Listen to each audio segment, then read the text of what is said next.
everyone, welcome back. It's Top Chef Tuesday here with Manja McCann, where I get inspired by last week's episode of Top Chef, and I come into my kitchen, make something, and share my appreciation of the food and the show with you.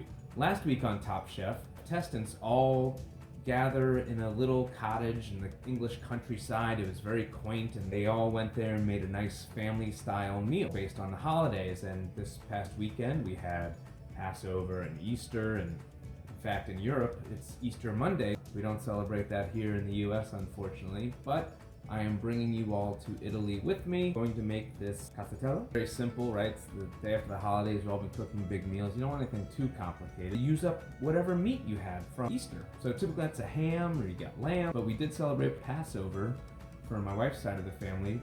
Have some brisket. So I'm just gonna shred that up. Just throw it all together and bread into a tube pan. And what is a tube pan? Looks like this. Two-parter, insert. Last time I did this, I made something from France called parchment, and it was like this big eggy dish full of, it's kind of like fruitcake meets brunch, like an omelet or something, and you just fill it all up in here, wrapped in bacon. It was crazy. This one is much easier, much faster.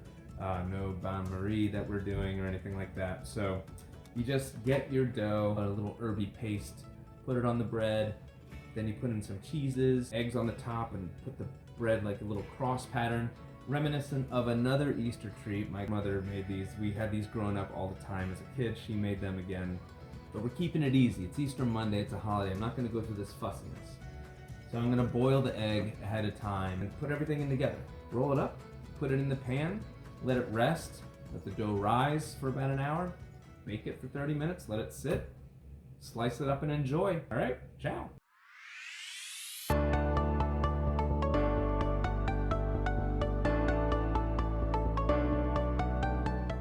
So an easy way to dice your hard-boiled eggs, don't bother cutting it, blah, blah, blah. Just take your little handy egg slicer, put your egg here, go down, pick her up, turn it the other way. No green ring of death.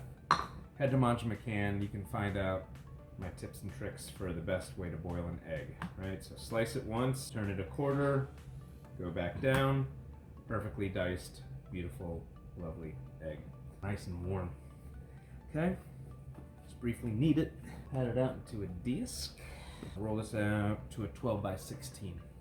All right, now that we've got that done, spread the paste. Now we're gonna take the meat, any meat of your choice. You could use salami, mortadella, chicken, whatever. Anything you have, ham, anything that's left over. Nice cubed fontina. If you don't have fontina, you have mozzarella. Perfect, right?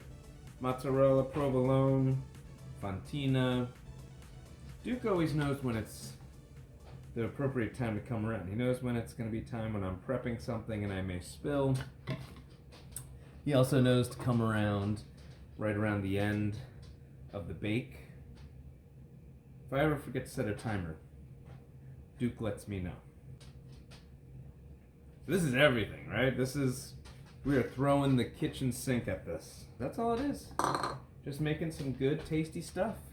Gonna sprinkle on a little more salt. Now, we just roll it up like a Swiss roll, okay? Oh, I can already feel how heavy this baby is going to be. Spread this out just a little bit more. Okay, here we go. Don't be afraid to get aggressive with your dough, right? We worked it out here. It's gonna be delicious. No scapers. Anything that comes out the ends, shove it right back in there, okay? Now we got the seam side down. I oiled this pan, dusted it with a little flour, okay? Now we take this and we're gonna form it right inside, okay? Press it out, wrap it up, I'll take it. Right, remember that song? And we're gonna dust it with a little semolina, not the coarse stuff, very fine. You just cover it, let it rest, let it rise. Okay, this has been resting for an hour. It has clearly doubled in size. I brush this with oil, get a little extra flavor throughout the bread, being how large this is. All right, so this is gonna go into the 450 degree oven for 30 minutes. Let it cool for 10. And now I'm going to run a knife around the edge. And hopefully this should come right out. Not going to lie, this came out harder than I thought it was going to be. I thought this would be a nice little soft guy. But it smells amazing. Let's go like this. That's the beauty of this pan. It comes off, ooh, but you know what? It's nice and soft on the bottom. So the top is hard, but the bottom is nice and soft. And now we're going to cut into this baby. And as I mentioned earlier, you know who just popped up? Oh my god. You can see the steam coming off this. The best thing about this is you can let this completely cool, cut it up. You can eat it warm, you can eat it cold, you can eat it at room temperature. Oh boy. That looks nice. Nice little texture. You can see the beef, the egg, the cheese, the yummy, yummy, yummies. Alright. Mm. Mm. Mm. This is good. You really get a lot of basil in there. It'd be good with rosemary.